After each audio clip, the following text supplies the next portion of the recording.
प्रजापालक राजा थे, किंतु उनके जीवन में एक अत्यंत विकट व्यथा थी। उनके 4 पुत्र हुए और चारों ही पुत्र अल्पायु में ही असामयिक मृत्यु को प्राप्त हो गए। राजा रानी ने अनेक तीर्थ यात्राएं, दान, यज्ञ, गृह शांति आदि प्रयास किए, किंतु संतान की रक्षा का कोई समाधान प्राप्त नहीं हुआ। एक दिन संयोगवश नगर में एक अत्यंत सिद्ध योगी का आगमन हुआ। उन योगी महाराज की दृष्टि तपोदीप्त थी। राजा ने विनम्रता पूर्वक अपने जीवन की पीड़ा, अपने दुख को उनके समक्ष रखा। योगी ध्यान मग्न हुए। कुछ विचार करने के बाद बोले, हे राजन, कालांतर में तुम्हारे पूर्वजों द्वारा नागों का अपमान हुआ था। राहु और केतु दोनों तुम पर तथा तुम्हारे वंश पर क्रुद्ध है। जब तक उनका शमन नहीं होगा, संतान को दीर्घायु नहीं मिल सकती। योगी महाराज के वचनों को सुनकर राजा ने अत्यंत चिंतित होते हुए पूछा, हे योगीराज, कृपा करके इस समस्या के समाधान हेतु हमारा मार्गदर्शन कीजिए। योगी महाराज ने कहा, शनिवार के दिन राहु केतु की पूजा कर उन्हें तृप्त एवं प्रसन्न करो। यह व्रत 7 शनिवार तक पूर्ण श्रद्धा से करो।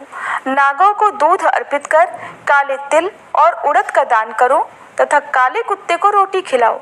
इस प्रकार व्रत करने से तुम्हारे कुल पर लगे हुए छाया ग्रहों का दोष शांत हो जाएगा। राहु केतु शनिवार व्रत जीवन के अंधकारमय काल को प्रकाशित करने वाला व्रत है।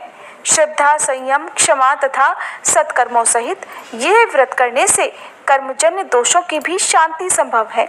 जो भक्त इस व्रत को विधि पूर्वक करता है, उसे मानसिक स्थिरता, आरोग्य तथा जीवन में अदृश्य शक्तियों से सुरक्षा मिलती है। तब राजा और रानी दोनों ने योगी जी के निर्देशानुसार श्रद्धा पूर्वक व्रत का पालन किया। उन्होंने राहु केतु की मूर्ति स्थापित कर शनिवार का व्रत किया, काले वस्त्र धारण किए, तिल के तेल का दीपक प्रज्वलित कर राहु केतु के मंत्रों का जाप किया। 7वें शनिवार को राहु केतु ने स्वप्न में आकर राजा को दर्शन दिया और कहा, हे राजन, हम तुमसे प्रसन्न हैं। अब तुम्हारे कुल में कोई बाधा नहीं आएगी। तुम्हारा वंश तेजस्वी और दीर्घायु होगा। जो कोई इस व्रत को करेगा, उसे भी हमारी कृपा प्राप्त होगी। कालांतर में इस व्रत के पुण्य प्रभाव से धनसेन को 5वें पुत्र की प्राप्ति हुई और वह पुत्र दीर्घायु था तथा भविष्य में एक महान पराक्रमी सम्राट बना। व्रत की महिमा से प्रेरित होकर संपूर्ण प्रजा भी इस व्रत को करने लगी तथा इस प्रकार राहु केतु के अशुभ प्रभाव से सुरक्षा का यह व्रत जन साधारण में लोकप्रिय हो गया। राहु और केतु केवल भय के ही प्रतीक नहीं है, बल्कि कार्मिक संतुलन और आध्यात्म का माध्यम है। इनकी तामसिक ऊर्जा को पूजन, व्रत तथा दान के द्वारा ही शांत किया जाता है, जिसके फलस्वरूप जीवन में आ रही समस्याओं का समाधान संभव है। शनिवार का दिन शनिदेव भगवान को भी समर्पित होता है तथा छाया ग्रहों की शांति हेतु इसे सर्वोत्तम दिवस माना जाता है। पूर्णिमा व्रत कथा। द्वापर युग में एक समय की बात है। यशोदा जी ने श्री कृष्ण से कहा, हे कृष्ण, तुम सारे संसार के उत्पन्न करता, पालन करता और उसके संहार करता हो। आज कोई ऐसा व्रत मुझसे कहो जिसके करने से मृत्युलोक में स्त्रियों को विधवा होने का भय न रहे और ये व्रत सभी मनुष्यों की मनोकामनाएं भी पूर्ण करने वाला हो। तब श्री कृष्ण कहने लगे, हे माता, आपने अति सुंदर प्रश्न किया है। मैं आपसे ऐसे ही व्रत को विस्तार पूर्वक कहता हूँ। सौभाग्य की प्राप्ति के लिए स्त्रियों को 32 पूर्णमासियों का व्रत करना चाहिए। इस व्रत के करने से स्त्रियों को सौभाग्य संपत्ति मिलती है। ये व्रत अचल सौभाग्य देने वाला और भगवान शिव के प्रति मनुष्य मात्र की भक्ति को बढ़ाने वाला है। तब यशोदा जी कहने लगी, Organizers from Flipkart will transform your kitchen into a super functional one. First one is to convert your cutlery drawer into a modular. हे कृष्ण, सबसे पहले इस व्रत को मृत्युलोक में किसने किया था? इसके विषय में भी मुझे विस्तार पूर्वक बताओ। तब श्री कृष्ण कहने लगे कि माते, इस भूमंडल पर एक अत्यंत प्रसिद्ध राजा चंद्रहास से पालित अनेक प्रकार के रत्नों से परिपूर्ण कातिका नाम की एक नगरी थी। वहां पर धनेश्वर नाम का एक ब्राह्मण था और उसकी पत्नी अति सुशीला रूपवती थी। दोनों ही उस नगरी में बड़े प्रेम से रहते थे। घर में धन धान्य आदि की कोई कमी नहीं थी, लेकिन उन्हें एक बड़ा दुख था कि उनकी कोई संतान नहीं थी। इस दुख से वह अत्यंत दुखी रहा करते थे। एक समय एक बड़ा तपस्वी योगी उस नगरी में आया। वह योगी उस ब्राह्मण के घर को छोड़कर अन्य सभी घरों से भिक्षा लाकर भोजन किया करता था।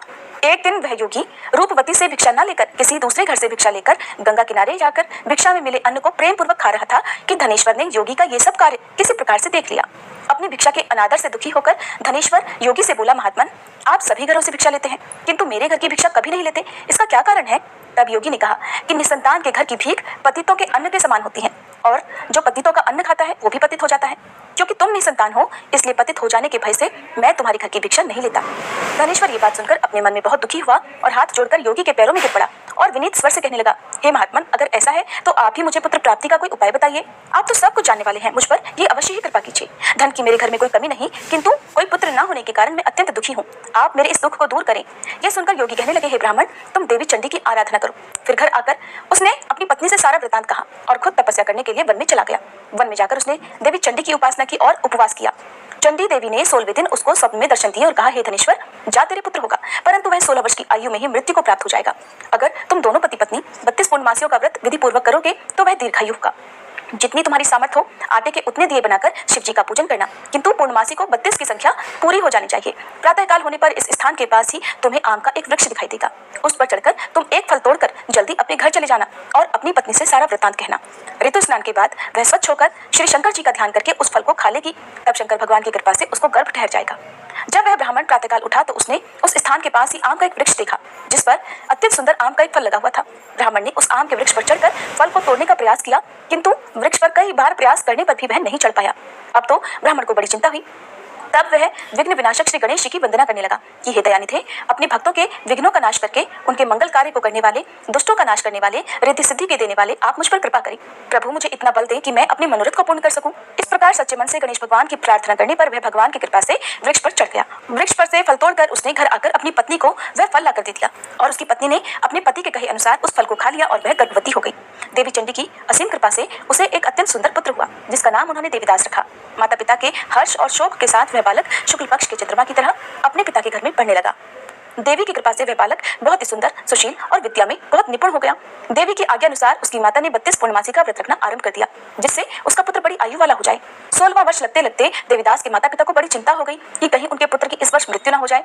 इसलिए उन्होंने अपने मन में विचार किया कि अगर ये दुर्घटना उनके सामने हो गई तो वे कैसे सहन कर सकेंगे। इसलिए उन्होंने देवीदास के मामा को बुलाया और कहा, हमारी इच्छा है कि देवीदास 1 वर्ष तक काशी में जाकर विद्याध्ययन करे और उसको तुम अकेला कभी नहीं छोड़ना, इसलिए तुम साथ में जाओ और 1 वर्ष के बाद इसको वापस लौटा लाना। सारा प्रबंध करके उसके माता पिता ने काशी जाने के लिए देवीदास को एक घोड़े पर बिठाया और उसके मामा को उसके साथ कर दिया, किंतु बालक के अल्पायु होने की बात बालक को या उसके मामा को नहीं कही। धनेश्वर ने अपनी पत्नी के साथ मिलकर अपने पुत्र की मंगल कामना और दीर्घायु के लिए देवी भगवती की आराधना और पूर्णमासियों का व्रत आरंभ कर दिया। इस प्रकार बराबर 32 पूर्णमासी का व्रत पूरा किया। कुछ समय बीतने के बाद एक दिन वह दोनों मामा और भांजे रास्ते में रात बिताने के लिए किसी ग्राम में ठहरे हुए थे। उस दिन उस गांव में एक ब्राह्मण की अत्यंत सुंदरी, सुशीला, विदुषी और गुणवती कन्या का विवाह होने वाला था। जिस धर्मशाला के अंदर वर और उसकी बारात ठहरी हुई थी उसी धर्मशाला में देवीदास और उसके मामा भी ठहरे हुए थे। संयोगवश कन्या को तेल आदि चढ़ाकर मंडप आदि का कर्म किया गया तो लग्न के समय वर को धनुर्वात हो गया। वह हिलने डुलने और चलने में बिल्कुल असमर्थ हो गया। तब वर के पिता ने अपने परिवारजनों से परामर्श करके निश्चय किया कि ये देवीदास मेरे पुत्र जैसा ही सुंदर है, मैं इसके साथ ही लगन करा दूं और बाद में विवाह के सभी कार्य मेरे पुत्र के साथ हो जाएंगे। ऐसा सोचकर देवीदास के मामा से जाकर वह बोला कि तुम थोड़ी देर के लिए अपने भांजे को हमें दे दो, जैसे विवाह के लगन का सारा कार्य सुचारू रूप से हो सके। तब उसका मामा कहने लगा कि जो कुछ भी मधुपर्क आदि कन्यादान के समय वर को मिले वो सब हमें दे दिया जाए तो मेरा भांजा इस बारात का दूल्हा बन जाएगा। ये बात वर के पिता ने स्वीकार कर ली और तब मामा ने अपना भांजा वर बनने को भेज दिया और उसके साथ विवाह के सभी कार्य रात में विधिपूर्वक संपन्न हो गए। पत्नी के साथ वह भोजन नहीं कर सका। दुखी मन से वह सोचने लगा कि न जाने ये कैसी स्त्री होगी। वह एकांत में इसी सोच में पड़ा हुआ था कि उसकी आंखों में आंसू भी आ गए। तब उसकी पत्नी ने पूछा कि क्या बात है, आप इतने उदासीन और दुखी क्यों हो रहे हैं। तब उसने वो सारी बातें जो वर के पिता और उसके मामा में हुई थी वधु को बता दी। तब वह वधु कहने लगी कि यह ब्रह्म विवाह के विपरीत कैसे हो सकता है। देव, ब्राह्मण और अग्नि के सामने मैंने आपको ही अपना पति बनाया है, इसलिए आप ही मेरे पति हैं, मैं आपकी ही पत्नी रहूंगी, किसी अन्य की बिल्कुल नहीं। तब देवीदास ने कहा कि ऐसा मत करो क्योंकि मेरी आयु बहुत थोड़ी है, मेरे मरने के बाद तुम्हारी क्या गति होगी इस बात को अच्छी तरह सोच लो। परंतु वह वधु दृढ़ विचार वाली थी, बोली कि जो आपकी गति होगी वही मेरी भी होगी। हे स्वामी, आप उठिए और भोजन कीजिए, आप निश्चय ही भूखे होंगे। तब देवीदास और उसकी पत्नी ने मिलकर भोजन किया और रात में वे सो गए। प्रातःकाल देवीदास ने अपनी पत्नी को 3 नगों से जड़ी हुई एक अंगूठी और एक रुमाल दिया और बोला, प्रिय, इसे संकेत समझकर रखो और शांत हो जाओ। मेरा स्मरण और जीवन जानने के लिए एक पुष्प वाटिका बना लो, उसमें सुगंधी वाली एक नव मल्लिका लगा लो, उसको हर दिन जल से सींचना और आनंद के साथ खेल कूदना और उत्सव मनाना। जिस समय और जिस दिन मेरी मृत्यु का होगा ये फूल सूख जाएंगे और जब ये फिर से हरे भरे हो जाए तो समझ लेना कि मैं जीवित हूँ। ये बात निश्चय करके समझ लेना और इसमें कोई संशय मत करना। ऐसा समझा बुझाकर वह चला गया। प्रातःकाल होते ही वहां पर गाजे बाजे बजने लगे। जिस समय विवाह के कार्य समाप्त करने के लिए वर तथा सब बाराती मंडप में आए तो कन्या ने वर को भली प्रकार से देखकर अपने पिता से कहा कि ये मेरा पति नहीं है, मेरा पति वही है जिसके साथ रात में मेरा विवाह हुआ था। इसके साथ तो मेरा विवाह ही नहीं हुआ। अगर ये वही है तो बताए कि मैंने इसको क्या दिया था और रात में हमारे बीच में क्या गुप्त बातें हुई थी वो सब बताई। पिता ने उसके कहे अनुसार वर को बुलवाया। कन्या की सारी बातें सुनकर वह कहने लगा कि मैं कुछ नहीं जानता। इसके बाद वह लज्जित होकर अपना समूह लेकर चला गया और सारी बारात भी अपमानित होकर वहां से लौट गई। भगवान श्री कृष्ण आगे बोले, हे माते, इस प्रकार देवीदास काशी विद्या पढ़ने के लिए चला गया। जब कुछ समय बीत गया तो काल से प्रेरित होकर एक सांप रात के समय उसको डसने के लिए वहां पर आया। उस विषधर के प्रभाव से उसके बिस्तर के चारों ओर से विष की ज्वाला से वह बिस्तर विषैला हो गया, परंतु व्रतराज के प्रभाव से उसको वह सांप काट नहीं पाया, क्योंकि पहले ही उसकी मां ने 32 पूर्णमासी का व्रत कर रखा था। इसके बाद मध्याह्न के समय स्वयं काल वहां पर आया और उसके शरीर से उसके प्राणों को निकालने का प्रयास करने लगा, जिससे वह मूर्छित होकर धरती पर गिर पड़ा। चाचू, बहुत भूख लगी है। क्या खाओगे? टेस्टी सा, यम यम यम यम यम यम यम यम्मी सा, टेस्टी भी, यम्मी भी, पुष्प पास्ता मसाला, सिर्फ एक मसाला और टेस्टी पास्ता तैयार। Help me prep for my UPSC exam.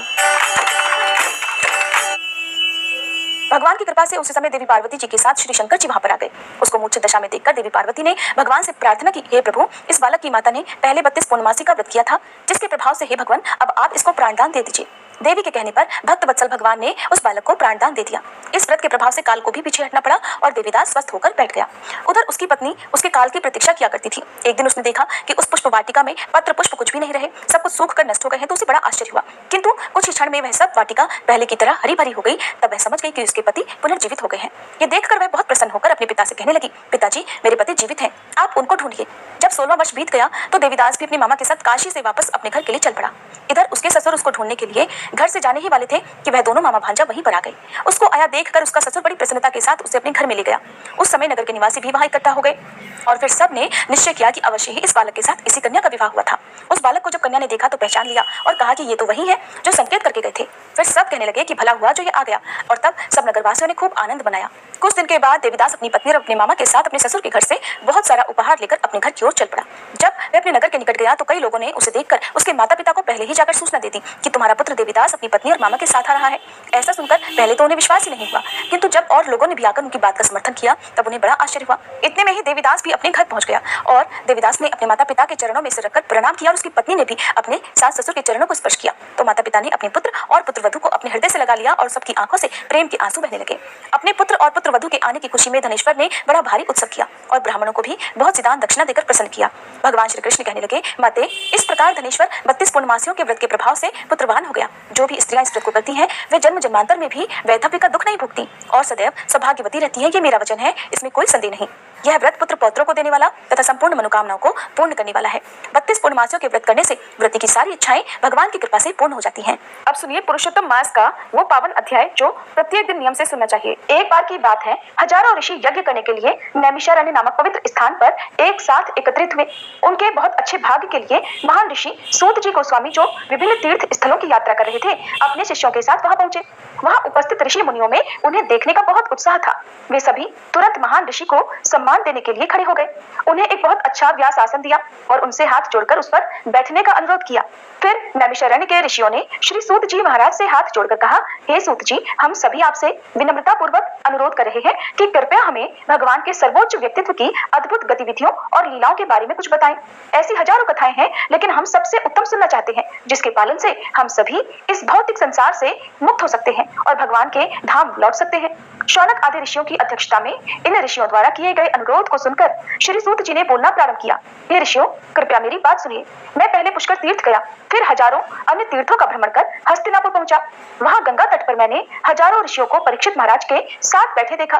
तभी महान मुनि शुकदेव गोस्वामी प्रकट हुए और उपस्थित सभी मुनियों ने हाथ जोड़कर अपने आसन से उठकर उनका उचित स्वागत सत्कार सम्मान किया।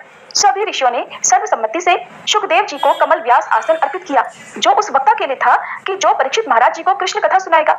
श्री सूत जी ने आगे कहा, हे ऋषियों, मैं अभी हस्तिनापुर से ही आया हूँ, जहाँ मैंने सुखदेव जी के कमल मुख से संपूर्ण श्रीमद् भागवतम सुना है। इसलिए अब मैं आपको भगवान की सभी आकर्षक गतिविधियों और लीलाओं के बारे में बताऊंगा। एक बार बहुत पहले श्री नारद मुनि भगवान नारायण ऋषि के निवास बद्रिकाश्रम पहुंचे। उनके चरण कमलों से अलकनंदा नदी बह रही थी। देवर्षि नारद ने उन्हें प्रणाम किया और प्रार्थना की, हे देवताओं के भगवान, हे दया के सागर, हे सृष्टि के स्वामी, आप सभी सच्चे हैं, सभी सत्यों के सार हैं और इसलिए मैं आपको प्रणाम कर रहा हूँ। हे प्रभु, इस भौतिक संसार में सभी जीव इंद्रिय तृप्ति में व्यस्त हैं। वे सब जीवन के अंतिम लक्ष्य को भूल चुके हैं।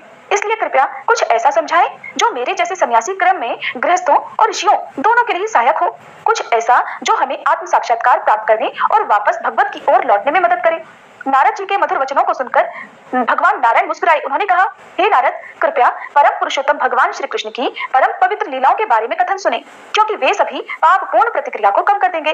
नारद जी, आप तो पहले से ही सर्वोच्च भगवान की सभी गतिविधियों के बारे में जानते हैं, लेकिन दूसरों के लाभ के लिए लोकहित की कामना से आप मुझसे फिर से पूछ रहे हैं। तो अब मैं आपको पवित्र पुरुषोत्तम महीने की महिमा के बारे में बताऊंगा, जो न केवल सभी भौतिक सुखों को प्रदान करने के लिए पूरी तरह से शक्तिशाली है, बल्कि जीवन के अंत में भगवान के धाम लौटने के योग्य भी है। नारद जी ने पूछा, हे भगवान, मैंने कार्तिक, चैत्र आदि सहित सभी महीनों की महिमा सुनी है, लेकिन वह पुरुषोत्तम महीना कौन सा है? दया के सागर, कृपया मुझे इस पावन महीने के बारे में बतलाइए। इस महीने की महिमा का उपाय क्या है? इस महीने में क्या करना चाहिए, कैसे करना चाहिए, कैसे स्नान करना चाहिए, दान क्या देना चाहिए आदि। मुझे क्या जप करना चाहिए, मुझे किसकी पूजा करनी चाहिए? कृपया आप मुझे इस विषय में सब कुछ विस्तार से बताइए। तब श्री सूत जी ने कहा, हे ऋषियों, नारद जी से इन सभी प्रश्नों को सुनकर भगवान नारायण अपने चंद्रमा के समान कमल मुख से बोलने लगे, देवर्षि, अब मैं आपको कुछ ऐसा बताने जा रहा हूँ जो बहुत पहले भगवान श्री कृष्ण ने महाराज युधिष्ठिर को समझाया था। एक बार धर्मराज युधिष्ठिर ने एक जुए में अपना सब कुछ खो दिया, उनका साम्राज्य, उनका महल और यहाँ तक कि उनकी पवित्र पत्नी द्रौपदी भी वे हार गई। उस समय दुशासन ने द्रौपदी का अपमान पूरी रात सभा के सामने किया था, लेकिन जब दुशासन ने द्रौपदी का चीर हरण करने का प्रयास किया, उस समय भगवान ने उनका चीर बढ़ाकर उन्हें इस परिस्थिति से बचा लिया, उनकी रक्षा की। इस घटना के बाद युधिष्ठिर महाराज अपने भाइयों और पत्नी के साथ अपना राज्य छोड़कर कामायत वन में रहने लगे।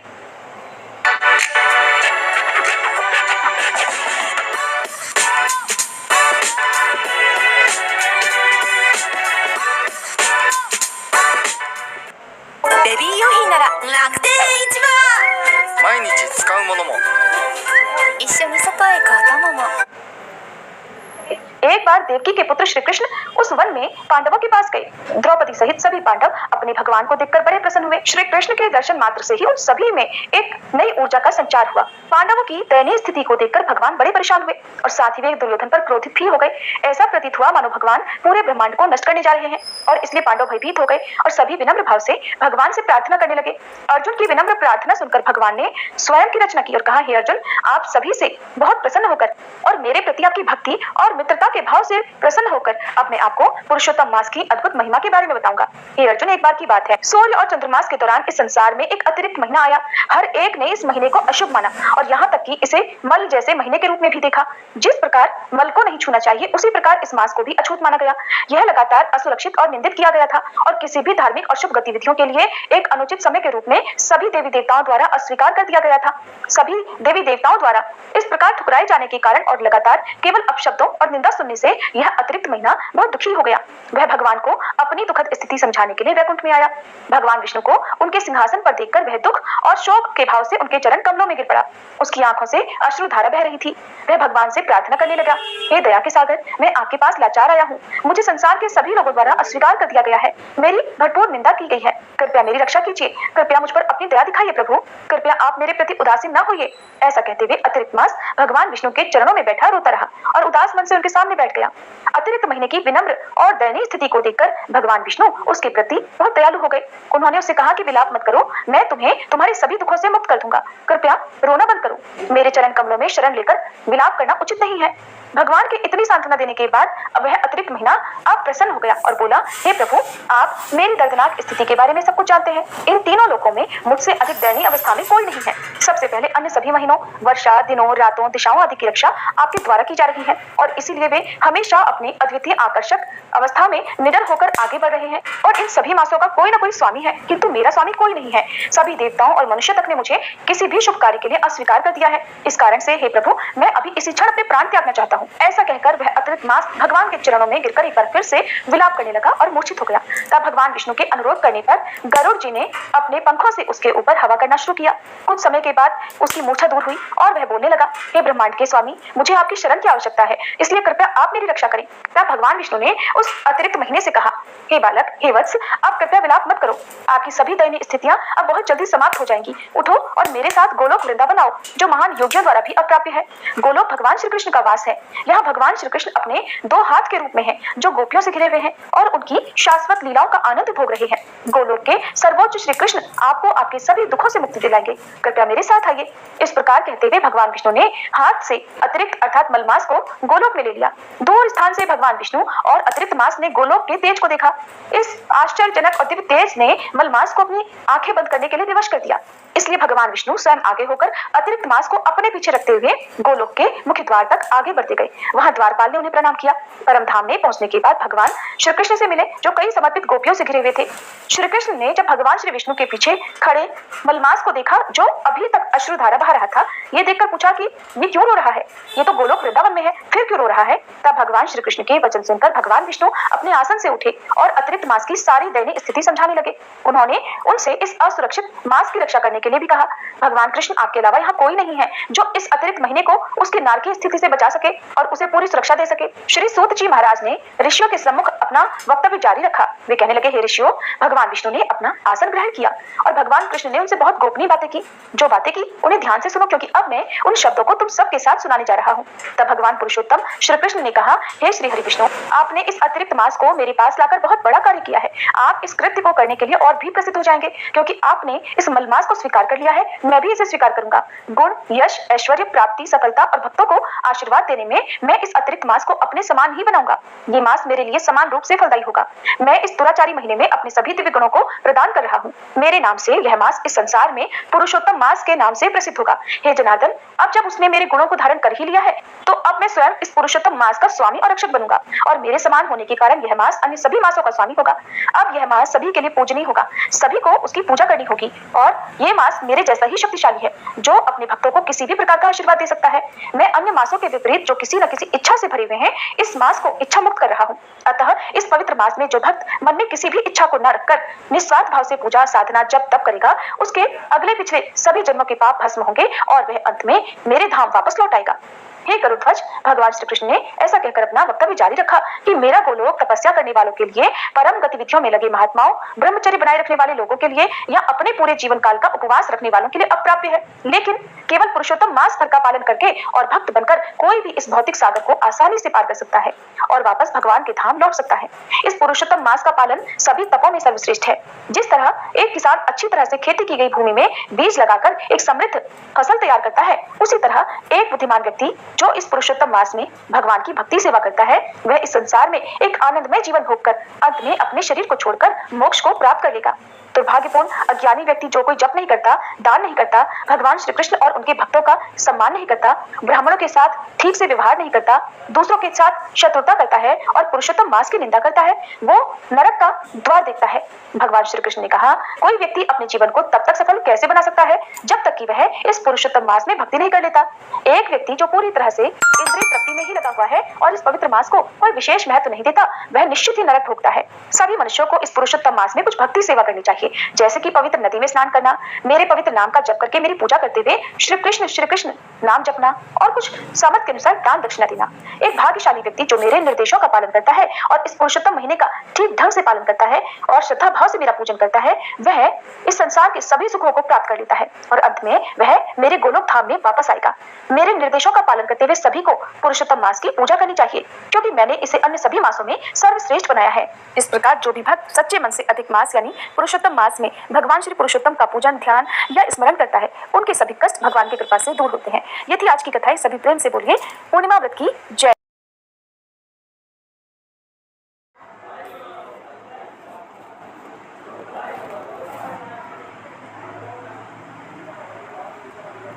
पालक राजा थे, किंतु उनके जीवन में एक अत्यंत विकट व्यथा थी। उनके 4 पुत्र हुए और चारों ही पुत्र अल्पायु में ही असामयिक मृत्यु को प्राप्त हो गए। राजा रानी ने अनेक तीर्थ यात्राएं, दान, यज्ञ, गृह शांति आदि प्रयास किए, किंतु संतान की रक्षा का कोई समाधान प्राप्त नहीं हुआ। एक दिन संयोगवश नगर में एक अत्यंत सिद्ध योगी का आगमन हुआ। उन योगी महाराज की दृष्टि तपोदीप्त थी। राजा ने विनम्रता पूर्वक अपने जीवन की पीड़ा, अपने दुख को उनके समक्ष रखा। योगी ध्यान मग्न हुए।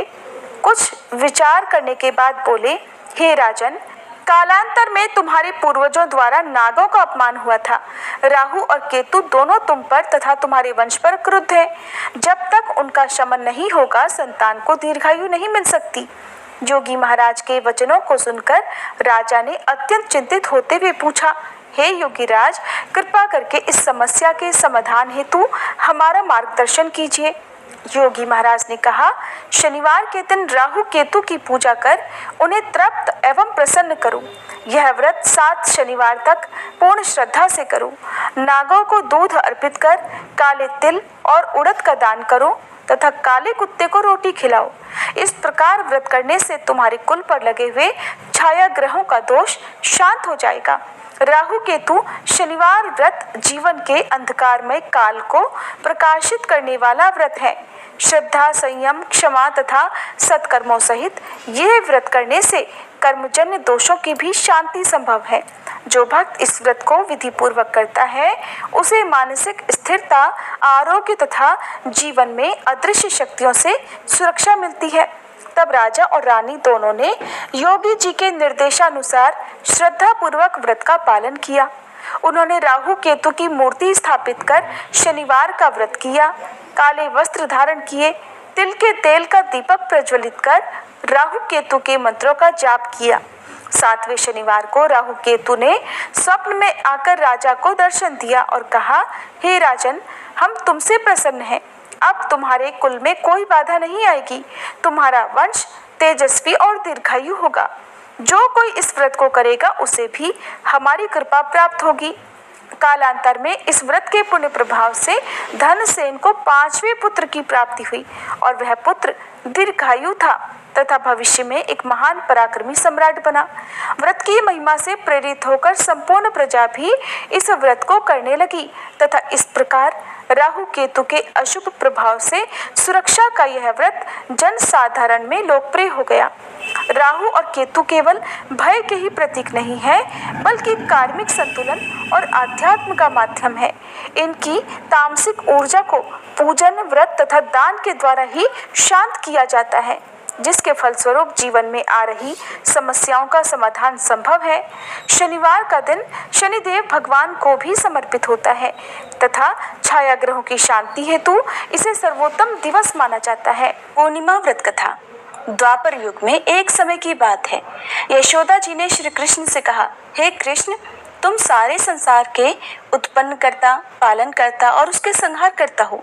आज कोई ऐसा व्रत मुझसे कहो जिसके करने से मृत्युलोक में स्त्रियों को विधवा होने का भय न रहे और ये व्रत सभी मनुष्यों की मनोकामनाएं भी पूर्ण करने वाला हो। तब श्री कृष्ण कहने लगे, हे माता, आपने अति सुंदर प्रश्न किया है। मैं आपसे ऐसे ही व्रत को विस्तार पूर्वक कहता हूँ। सौभाग्य की प्राप्ति के लिए स्त्रियों को 32 पूर्णमासियों का व्रत करना चाहिए। इस व्रत के करने से स्त्रियों को सौभाग्य संपत्ति मिलती है। ये व्रत अचल सौभाग्य देने वाला और भगवान शिव के प्रति मनुष्य मात्र की भक्ति को बढ़ाने वाला है। तब यशोदा जी कहने लगी, Organizers from Flipkart will transform your kitchen into a super functional one. First one is to convert your cutlery drawer into a modular. हे कृष्ण, सबसे पहले इस व्रत को मृत्युलोक में किसने किया था? इसके विषय में भी मुझे विस्तार पूर्वक बताओ। तब श्री कृष्ण कहने लगे कि माते, इस भूमंडल पर एक अत्यंत प्रसिद्ध राजा चंद्रहास से पालित अनेक प्रकार के रत्नों से परिपूर्ण कातिका नाम की एक नगरी थी। वहां पर धनेश्वर नाम का एक ब्राह्मण था और उसकी पत्नी अति सुशीला रूपवती थी। दोनों ही उस नगरी में बड़े प्रेम से रहते थे। घर में धन धान्य आदि की कोई कमी नहीं थी, लेकिन उन्हें एक बड़ा दुख था कि उनकी कोई संतान नहीं थी। इस दुख से वह अत्यंत दुखी रहा करते थे। एक समय एक बड़ा तपस्वी योगी उस नगरी में आया। वह योगी उस ब्राह्मण के घर को छोड़कर अन्य सभी घरों से भिक्षा लाकर भोजन किया करता था। एक दिन वह योगी रूपवती से भिक्षा न लेकर किसी दूसरे घर से भिक्षा लेकर गंगा किनारे जाकर भिक्षा में मिले अन्न को प्रेम पूर्वक खा रहा था कि धनेश्वर ने योगी का ये सब कार्य किसी प्रकार से देख लिया। अपनी भिक्षा के अनादर से दुखी होकर धनेश्वर योगी से बोला, महात्मन, आप सभी घरों से भिक्षा लेते हैं किंतु मेरे घर की भिक्षा कभी नहीं लेते, इसका क्या कारण है? तब योगी ने कहा कि निसंतान के घर की भीख पतितों के अन्न के समान होती है और जो पतितों का अन्न खाता है वो भी पतित हो जाता है। क्योंकि तुम निसंतान हो इसलिए पतित हो जाने के भय से मैं तुम्हारे घर की भिक्षा नहीं लेता। धनेश्वर ये बात सुनकर अपने मन में बहुत दुखी हुआ और हाथ जोड़कर योगी के पैरों में गिर पड़ा और विनीत स्वर से कहने लगा, हे महात्मन, अगर ऐसा है तो आप ही मुझे पुत्र प्राप्ति का कोई उपाय बताइए। आप तो सब कुछ जानने वाले हैं, मुझ पर ये अवश्य ही कृपा कीजिए। धन की मेरे घर में कोई कमी नहीं, किंतु कोई पुत्र न होने के कारण मैं अत्यंत दुखी हूँ। आप मेरे इस दुख को दूर करें। यह सुनकर योगी कहने लगे, हे ब्राह्मण, तुम देवी चंडी की आराधना करो। फिर घर आकर उसने अपनी पत्नी से सारा वृतांत कहा और खुद तपस्या करने के लिए वन में चला गया। वन में जाकर उसने देवी चंडी की उपासना की और उपवास किया। चंडी देवी ने 16वें दिन उसको स्वप्न में दर्शन दिए और कहा, हे धनेश्वर, जा तेरे पुत्र होगा, परंतु वह 16 वर्ष की आयु में ही मृत्यु को प्राप्त हो जाएगा। अगर तुम दोनों पति पत्नी 32 पूर्णमासियों का व्रत विधि पूर्वक करोगे तो वह दीर्घायु होगा। जितनी तुम्हारी सामर्थ्य हो आटे के उतने दिए बनाकर शिव जी का पूजन करना, किंतु पूर्णमासी को 32 की संख्या पूरी हो जानी चाहिए। प्रातःकाल होने पर इस स्थान के पास ही तुम्हें आम का एक वृक्ष दिखाई देगा, उस पर चढ़कर तुम एक फल तोड़कर जल्दी अपने घर चले जाना और अपनी पत्नी से सारा वृत्तांत कहना। ऋतु स्नान के बाद वह स्वच्छ होकर श्री शंकर जी का ध्यान करके उस फल को खा लेगी, तब शंकर भगवान की कृपा से उसको गर्भ ठहर जाएगा। जब वह ब्राह्मण प्रातःकाल उठा तो उसने उस स्थान के पास ही आम का एक वृक्ष देखा जिस पर अत्यंत सुंदर आम का एक फल लगा हुआ था।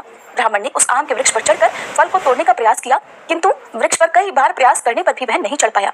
अब तो ब्राह्मण को बड़ी चिंता हुई। तब वह विघ्न विनाशक श्री गणेश जी की वंदना करने लगा कि हे दयानिधे, अपने भक्तों के विघ्नों का नाश करके उनके मंगल कार्य को करने वाले, दुष्टों का नाश करने वाले, रिद्धि सिद्धि के देने वाले आप मुझ पर कृपा करें। प्रभु, मुझे इतना बल दें कि मैं अपने मनोरथ को पूर्ण कर सकूं। इस प्रकार सच्चे मन से गणेश भगवान की प्रार्थना करने पर वह भगवान की कृपा से वृक्ष पर चढ़ गया। वृक्ष पर से फल तोड़कर उसने घर आकर अपनी पत्नी को वह फल लाकर दे दिया और उसकी पत्नी ने अपने पति के कहे अनुसार उस फल को खा लिया और वह गर्भवती हो गई। देवी चंडी की असीम कृपा से उसे एक अत्यंत सुंदर पुत्र हुआ जिसका नाम उन्होंने देवीदास रखा। माता पिता के हर्ष और शोक के साथ वह बालक शुक्ल पक्ष के चंद्रमा की तरह अपने पिता के घर में पढ़ने लगा। देवी की कृपा से वह बालक बहुत ही सुंदर, सुशील और विद्या में बहुत निपुण हो गया। देवी की आज्ञा अनुसार उसकी माता ने 32 पूर्णमासी का व्रत रखना आरंभ कर दिया जिससे उसका पुत्र बड़ी आयु वाला हो जाए। 16वां वर्ष लगते लगते देवीदास के माता पिता को बड़ी चिंता हो गई कि कहीं उनके पुत्र की इस वर्ष मृत्यु न हो जाए। इसलिए उन्होंने अपने मन में विचार किया कि अगर ये दुर्घटना उनके सामने हो गई तो वे कैसे सहन कर सकेंगे। इसलिए उन्होंने देवीदास के मामा को बुलाया और कहा, हमारी इच्छा है कि देवीदास 1 वर्ष तक काशी में जाकर विद्या अध्ययन करे और उसको तुम अकेला कभी नहीं छोड़ना, इसलिए तुम साथ में जाओ और 1 वर्ष के बाद इसको वापस लौटा लाना। सारा प्रबंध करके उसके माता पिता ने काशी जाने के लिए देवीदास को एक घोड़े पर बिठाया और उसके मामा को उसके साथ कर दिया, किंतु बालक के अल्पायु होने की बात बालक को या उसके मामा को नहीं कही। धनेश्वर ने अपनी पत्नी के साथ मिलकर अपने पुत्र की मंगल कामना और दीर्घायु के लिए देवी भगवती की आराधना और पूर्णमासियों का व्रत आरंभ कर दिया। इस प्रकार बराबर 32 पूर्णमासी का व्रत पूरा किया। कुछ समय बीतने के बाद एक दिन वह दोनों मामा और भांजे रास्ते में रात बिताने के लिए किसी ग्राम में ठहरे हुए थे। उस दिन उस गांव में एक ब्राह्मण की अत्यंत सुंदरी, सुशीला, विदुषी और गुणवती कन्या का विवाह होने वाला था। जिस धर्मशाला के अंदर वर और उसकी बारात ठहरी हुई थी उसी धर्मशाला में देवीदास और उसके मामा भी ठहरे हुए थे।